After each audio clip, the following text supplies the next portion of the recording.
kile tulichoanzana nacho ni mwendelezo, tutamalizia. Kama kutakuwepo na nafasi, basi tutaweza kuanza somo kwa ufupi. Bwana Yesu asifiwe sana. Somo letu tunajifunza kwa habari ya utakatifu. Tumeweza kuona vipengele kadhaa, ikiwemo kipimo kikuu cha utakatifu. Bwana Yesu asifiwe sana. Nitaomba tuendelee pale tulipoishia ili tuweze kukamilisha somo letu. Kama nafasi itakuwa bado ipo, basi tutaanza na somo jingine tukiwa tunajifunza wote kwa pamoja. Amina. Tulikuwa tukijifunza neno la Mungu kwa habari ya utakatifu. Tukasema kwamba utakatifu ni ile hali ya kuwa safi mbele za Mungu. Bwana Yesu asifiwe sana. Kuwa mtu mwenye hofu ya Mungu, lakini pia utakatifu ni kutengwa na kujitenga na dhambi. Bwana asifiwe sana. Tukaona kabisa kwamba mambo ambayo yanatendeka sirini ndiyo kipimo kikuu cha utakatifu. Bwana asifiwe sana. Tukaja tukajifunza kwa habari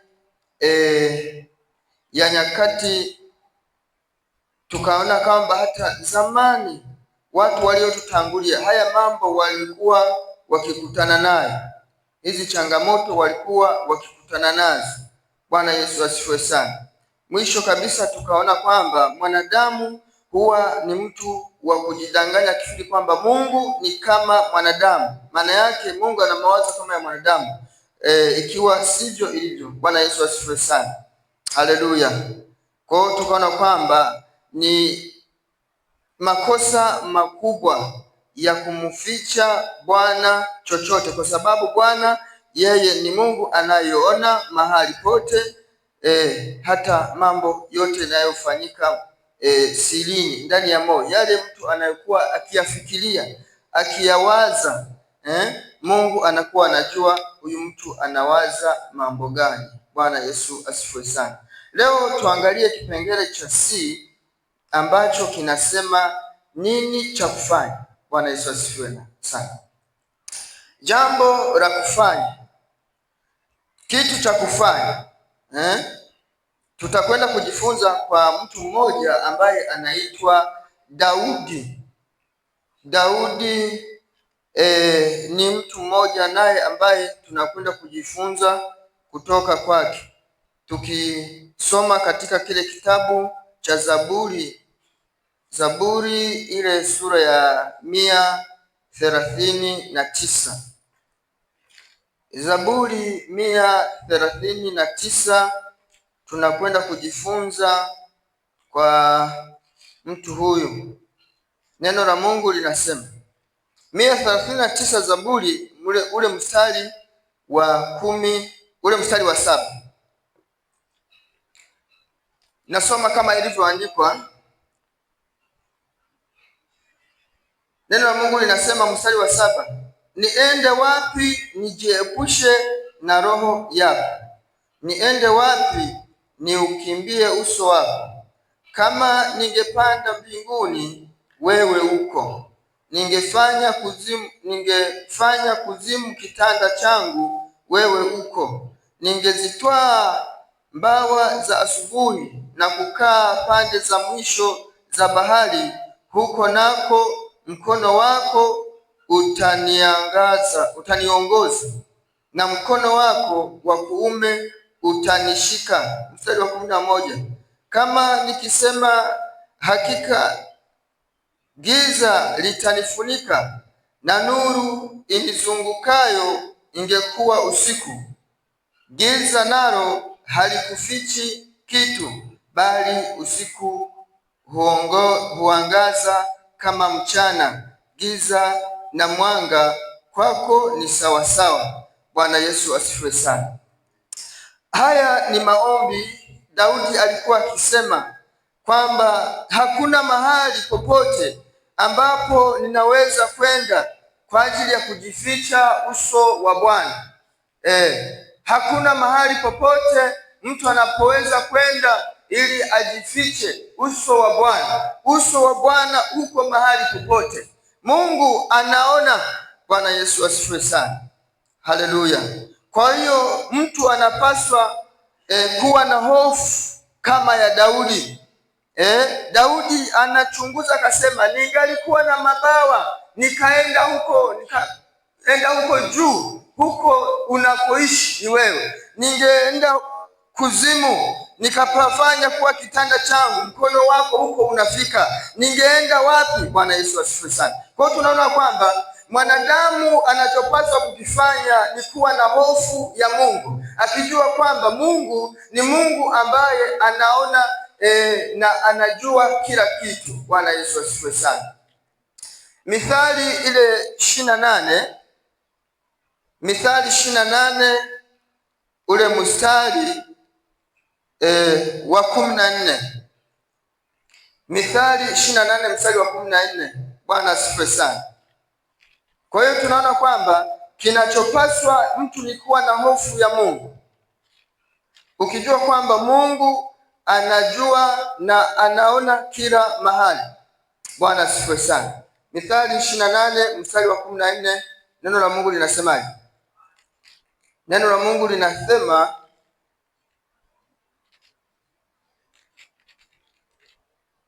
mstari wa 14 nasoma kama ilivyoandikwa: mwanadamu mwenye kicho yu heri siku zote, bali mshupavu wa moyo ataangukia madhara. Bwana Yesu asifiwe sana. Anasema mwanadamu mwenye kicho yu heri siku zote, bali mshupavu wa moyo ataangukia madhara. Bwana Yesu asifiwe sana. Kwa hiyo tunaona kwamba sisi watu wa Mungu tunapaswa kuwa ni watu ambao tunamcha Mungu, tuna hofu ya Mungu.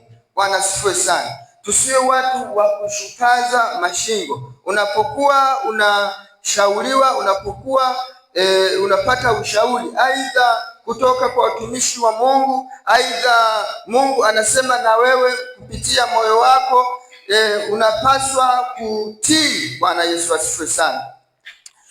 Kitu kingine, pointi inafuata, kitu cha kufanya ni kwamba tunapaswa kujiepusha na kufanya dhambi makusudi. Bwana asifiwe sana. Kuna kitu cha kufanya dhambi makusudi. Mtu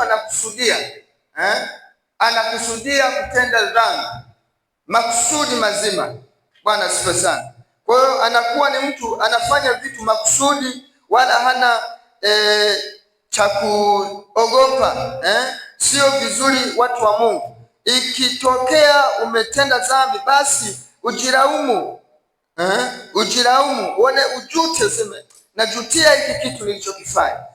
Kitabu kile cha Hesabu, nitaomba unisaidie kusoma Hesabu ile sura ya 15 mstari ule wa 31. Ndiyo. Kwa sababu amelidharau neno la Bwana, ndiyo, na kuyavunja maagizo yake, ndiyo, mtu huyo atakatiliwa mbali, uovu wake utakuwa juu yake. Kisha wakati huo wana wa Israeli walipokuwako jangwani, wakamwona mtu mmoja akikusanya kuni siku ya Sabato. Ndiyo. Hao waliomwona akikusanya kuni wakamleta kwa Musa na Haruni, ndiyo, na kwa mkutano wote, na wakamweka kifungoni, maana alikuwa halijasemwa atakalotendwa. Bwana akamwambia Musa, mtu huyo lazima atauawa. Mkutano wote mtampiga kwa mawe huko nje ya marago. Basi mkutano wote wakampeleka nchi ya marago, nao wakampiga kwa mawe, akafa kama Bwana alivyomwagiza Musa. Bwana Yesu asifiwe. Tunaona kwamba ni vibaya sana kufanya dhambi makusudi. unapokuwa imetokea unafanya vitu makusudi, na maana mtu anakusudia kufanya. Bwana Yesu asifiwe sana. Anajua kwamba hiki kitu sio kitu kizuri, hiki kitu kimekatazwa, lakini anakaidi, anafanya. Bwana asifiwe sana. Mtu wa Mungu sio vizuri kutenda kitu makusudi. Unaona hapa anasema kwa sababu ya ukaidi, kwa sababu amefanya dharau. Unajua mtu anapokuwa anafanya kitu makusudi, maana yake amedharau. Bwana asifiwe sana. Amedharau, ama yule mtu ambaye aliweka sheria kwamba hiki kitu kisifanyike.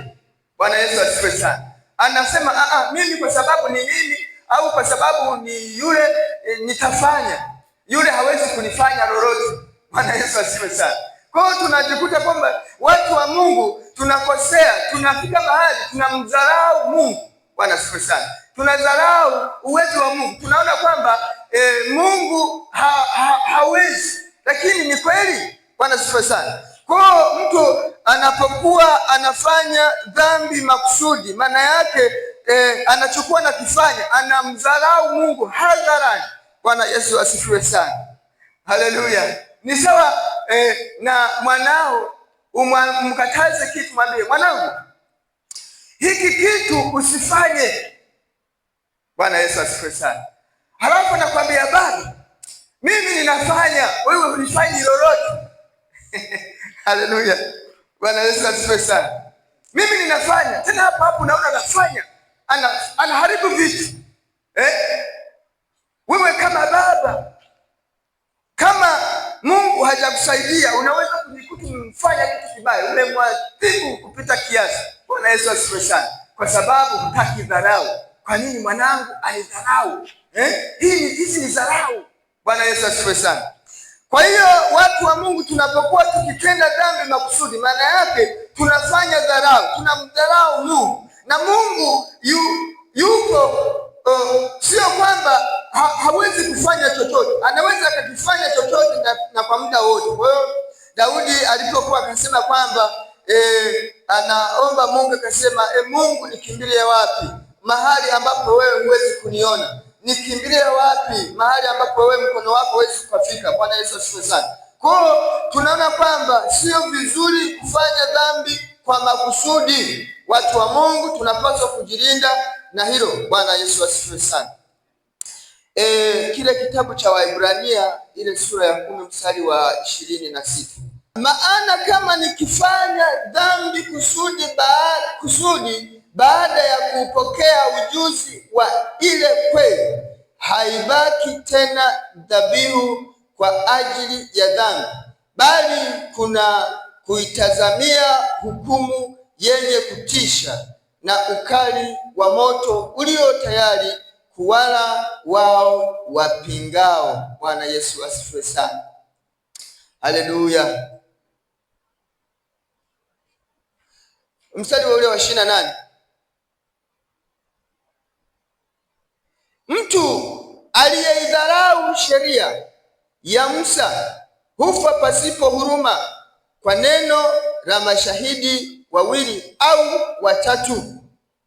Bwana Yesu asifiwe sana. Kwa hiyo tunaona kwamba tunapokuwa tukifanya dhambi makusudi, basi tujue kwamba hukumu ipo.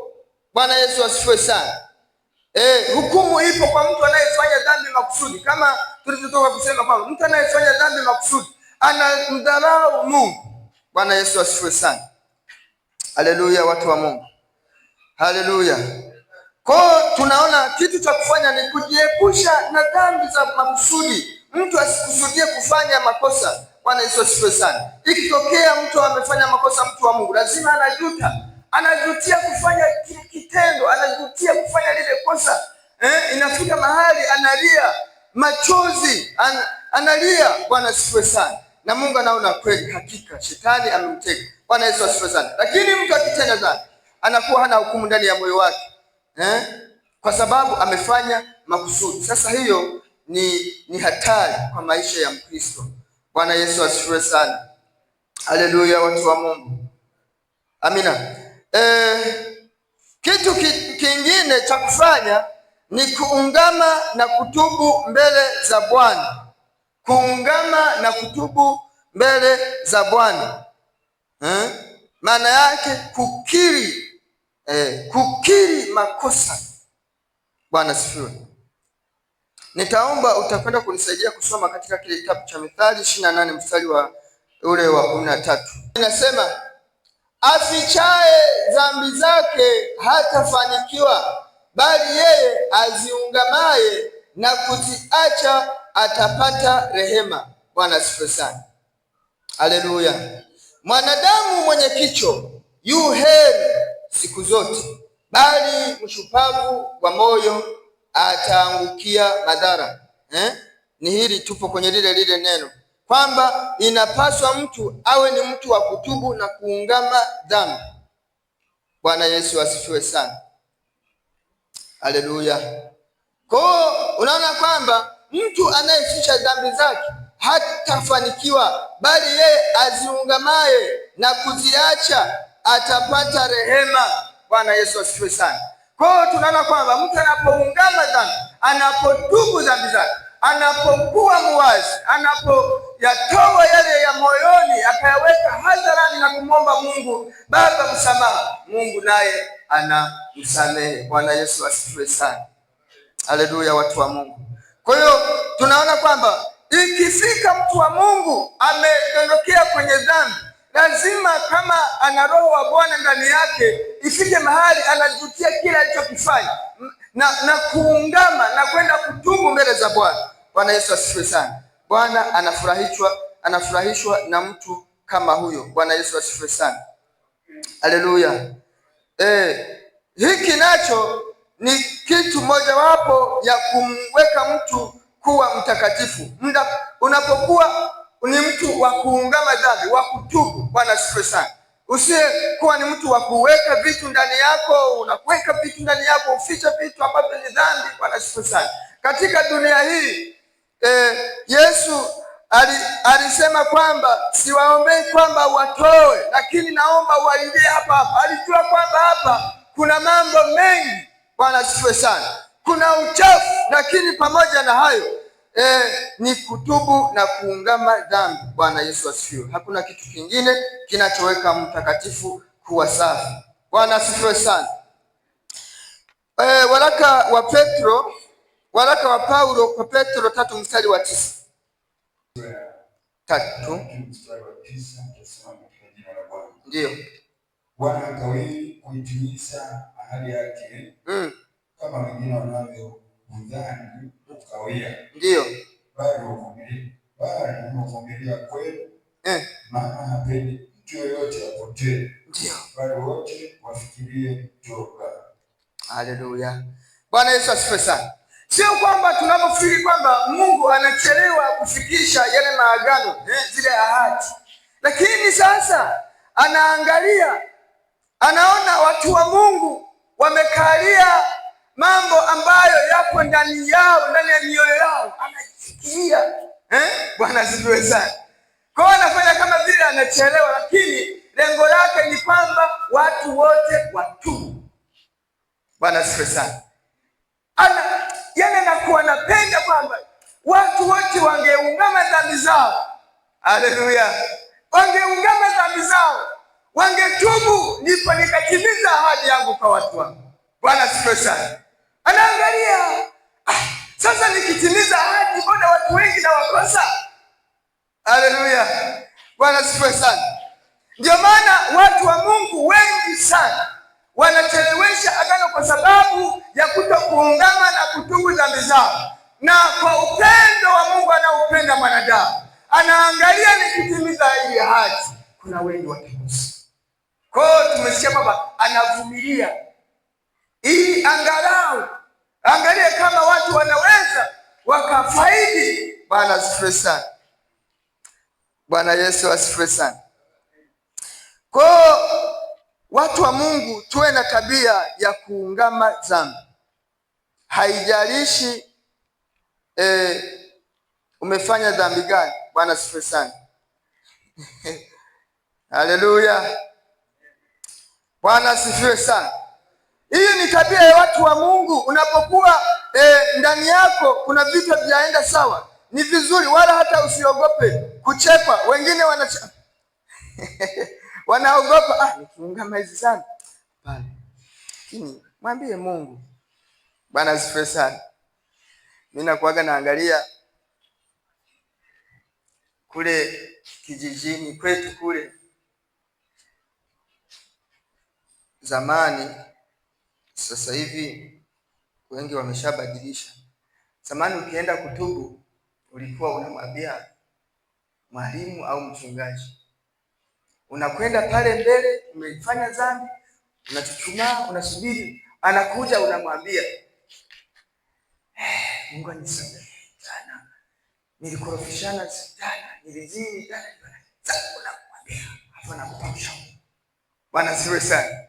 Anakupa ushauri, usirudie, usifanye makosa.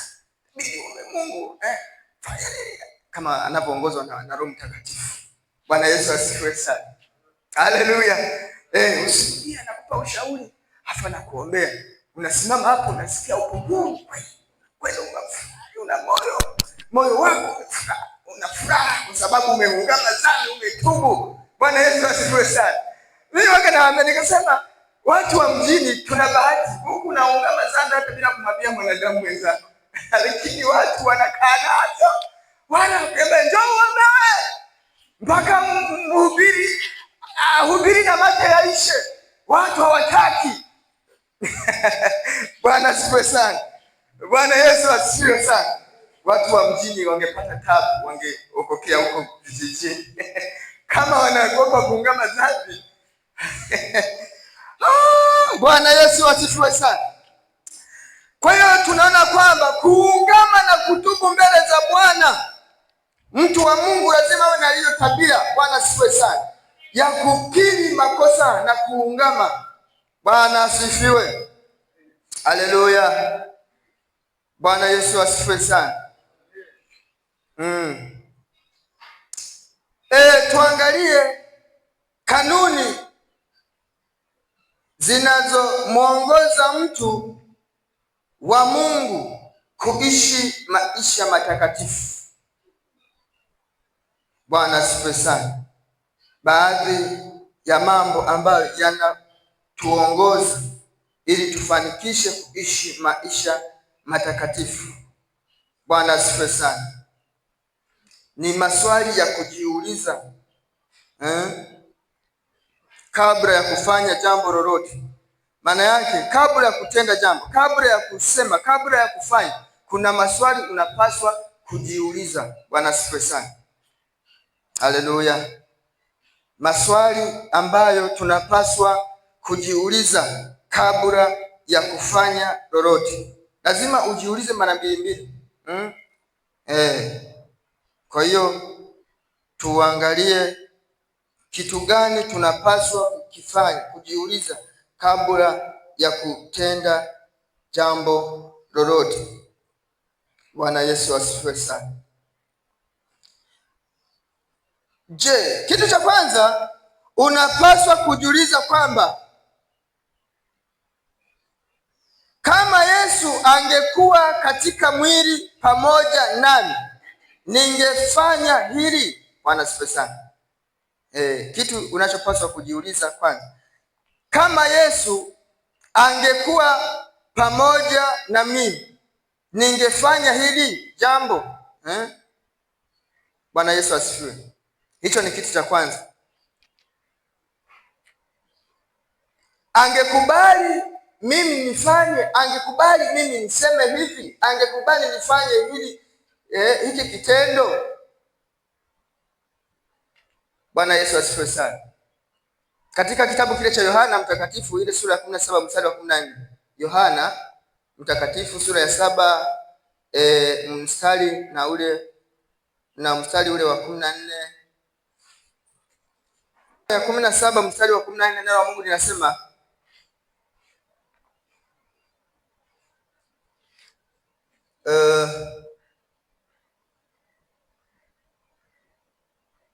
anasema, mimi nimewapa neno lako na ulimwengu umewachukia, kwa kuwa wao si wa ulimwengu kama mimi nisivyo wa ulimwengu.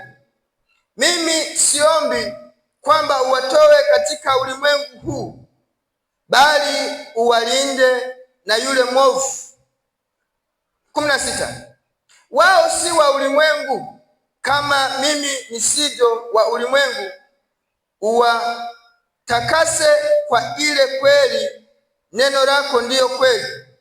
Bwana Yesu asifiwe sana.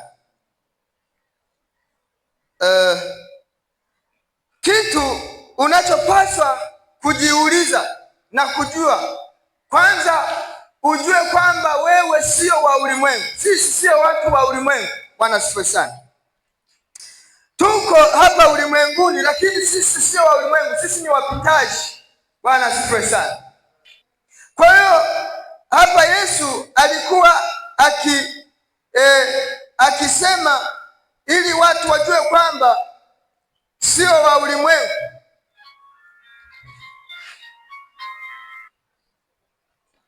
Bwana Yesu asifiwe sana. Kwa unapojua kwamba wewe sio wa ulimwengu, kwamba wewe sio wa dunia hii, Bwana asifiwe sana, unapaswa kumsikiliza yule ambaye alikuacha na kusema kwamba siwaombei kwamba uwatoe hapa, lakini uwalinde. Maana yake sisi ni watu wa mbinguni, kama yeye alivyo wa mbinguni, na sisi ni watu wa mbinguni. Bwana Yesu asifiwe sana.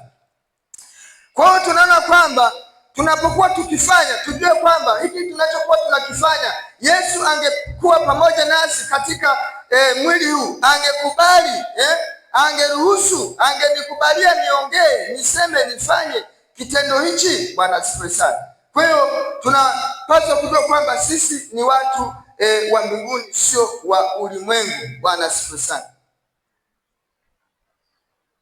Lakini ukisoma Samueli wa kwanza mstari wa 12 hadi ule mstari wa 16, nitaomba unisaidie kusoma, tuangalie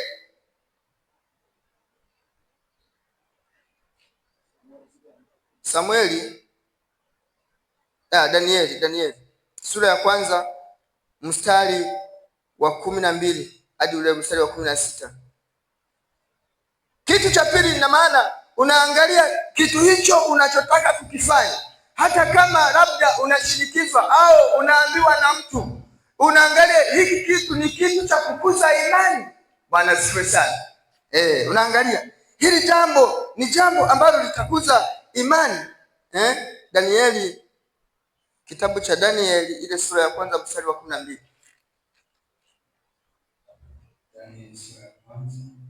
Mstari wa 12. Amina.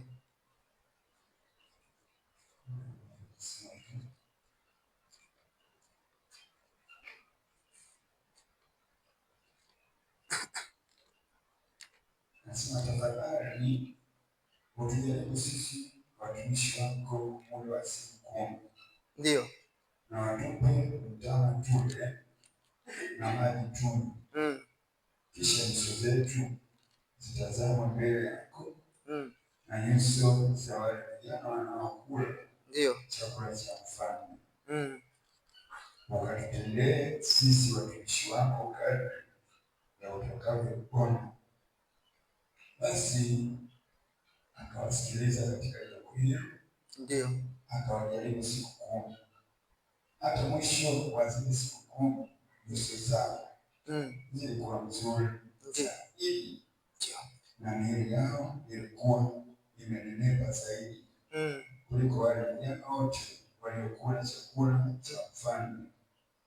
Basi yule msimamizi akaiondoa posho yao ya chakula na ile divai waliopewa wanywe, akawapa mtama tu. Ndio. Basi kwa habari za hao vijana wanne, ndio, Mungu aliwapa maarifa na ujuzi katika elimu na hekima. Ndio. Danieli naye alikuwa na ufahamu katika mambo yote. Ndio. Na ndoto. Ndio. Hata mwisho wa siku zile alizoziagiza mfalme za kuwaingiza, mkuu wa matoashi akawaingiza mbele ya mfalme Nebukadneza. naye mfalme akazungumza nao. Ndio. Na miongoni mwao wote hawakuonekana waliokuwa kama Danieli na Hanania na Mishaeli na Azaria. Kwa hiyo wakasimama mbele ya mfalme, na katika kila jambo la hekima na ufahamu alilowauliza mfalme, akawaona kuwa walifaa mara 10 zaidi ya waganga na wachawi waliokuwa katika ufalme wake. Tena Danieli huyo akadumu huko hata mwaka wa kwanza wa mfalme Koreshi. Amina. Bwana Yesu asifiwe sana. Hapa tunajifunza kwamba unapokuwa ukifanya jambo uangalia kwamba ni jambo ambalo linakuza imani yako. Bwana Yesu asifiwe sana.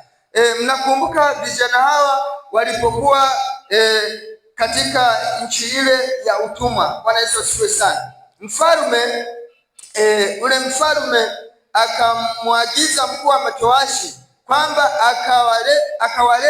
akawaletee chakula, maana wao wanakula katika chakula kile cha mfalme. Bwana Yesu asifiwe sana. Wanasema kwamba kile chakula cha mfalme kilikuwa ni chakula ambacho kwanza kinatambikiwa kwenye miungu. Bwana Yesu asifiwe sana. Wakaangalia, sisi katika imani yetu haturuhusiwi kufanya mambo haya. Bwana asifiwe sana. Wakamwomba, akasema sisi tunaomba tu utupe mboga za majani. Bwana Yesu asifiwe sana. Mpaka ukisoma pale ukianzia katika ule mstari wa kwanza ndio utaona historia nzima kwamba mkuu wa matowashi akasema, hapana mfalme, Bwana ambaye ni Bwana wangu ameniagiza kwamba mle vizuri, ili katika siku ile mje kuonekana kwamba nyuso zenu ni nzuri. Bwana Yesu asifiwe sana. Lakini wakaangalia wakasema, sisi imani yetu tulionayo na Mungu wetu hatuwezi tukala kwenye chakula cha mfalme. Bwana Yesu asifiwe sana. Haleluya. Hatuwezi, kwa sababu hicho chakula kwanza ni najisi, kinatambikiwa, kuna miungu mingine. Bwana asifiwe sana. Wakakataa. Bwana asifiwe sana. Kwa hiyo tunaona watu wa Mungu tunapaswa kuangalia kabla ya kufanya jambo, unafikiria mara mbili. Je, hili jambo linaleta utukufu? Bwana asifiwe sana. Haleluya. Nilikuwa nikifikiria kwamba Mungu atusaidie kwa nyakati zetu. Ukialikwa na mkuu wa nchi anakwambia njoo ule pamoja na mimi, hali kwamba unajua kwamba vyakula vyake vinatandikiwa na wewe ni mtu wa Mungu. Hao watu tungepata wachache kwa kweli. Bwana Yesu asifiwe sana. Haleluya. Ambao wana msimamo, wanaweza kusema liwalo na liwe, kama ni kuuliwa tuuliwe, sisi hatuli pamoja na wewe. Bwana tusaidie kwa kweli. Bwana Yesu asifiwe sana. Haleluya. Bwana asifiwe. Kwa hiyo tunaona kwamba tunapokuwa tunafanya jambo lazima tuangalie katika jambo hilo kwamba tutakuza imani yetu. Bwana asifiwe sana. Bwana Yesu asifiwe. Kwa hiyo Danieli na wenzake wakawa na msimamo, wakasema sisi tunasimamia imani yetu, lazima tusimamie imani yetu, hizo chakula hatuli. Sisi tupe mboga. Akasema hatuli, walikuwa lazima wauliwe. Bwana asifiwe sana. Bwana Yesu asifiwe. Haleluya. Haleluya, watu wa Mungu. Kwa hiyo hivi ni vitu ambavyo watu wa Mungu tunapaswa kuwa navyo kama watu wa Mungu ambao tunakwenda mbinguni. Bwana Yesu asifiwe sana.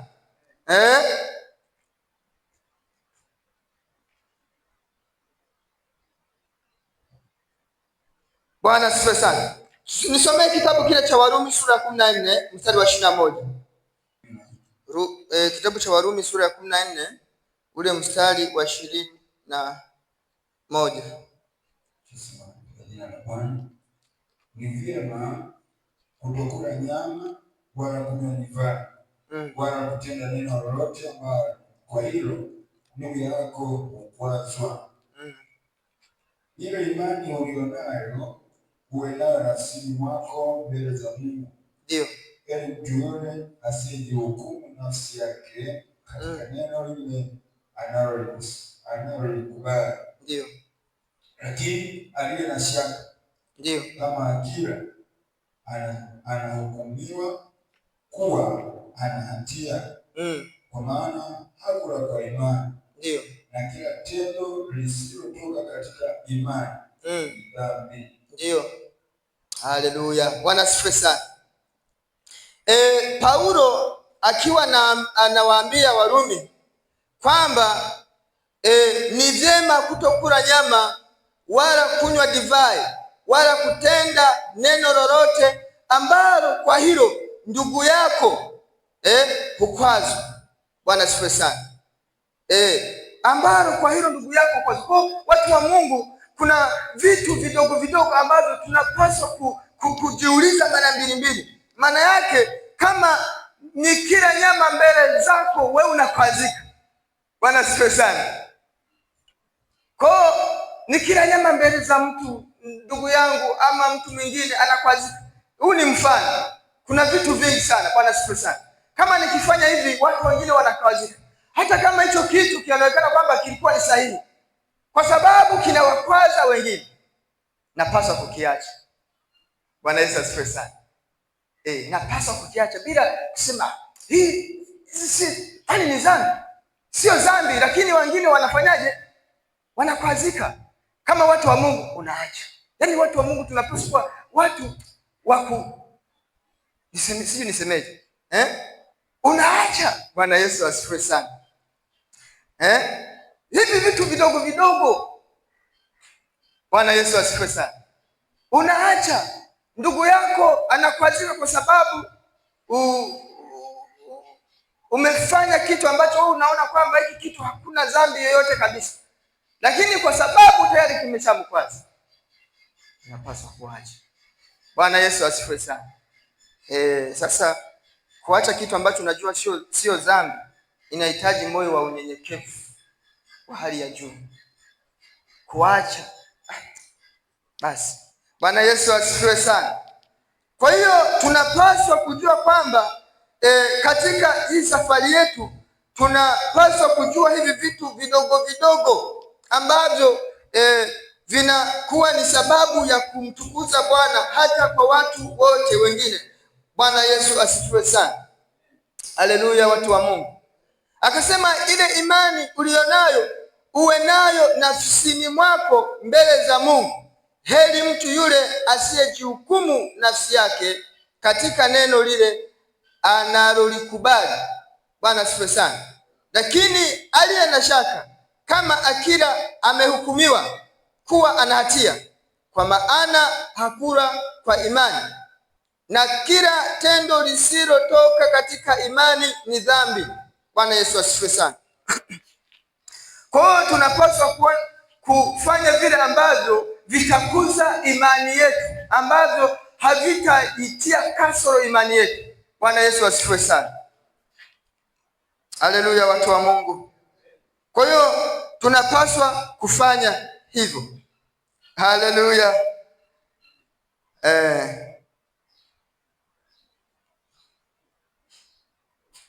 Kitu kingine tusome katika kile kitabu cha Luka 6 mstari wa 46.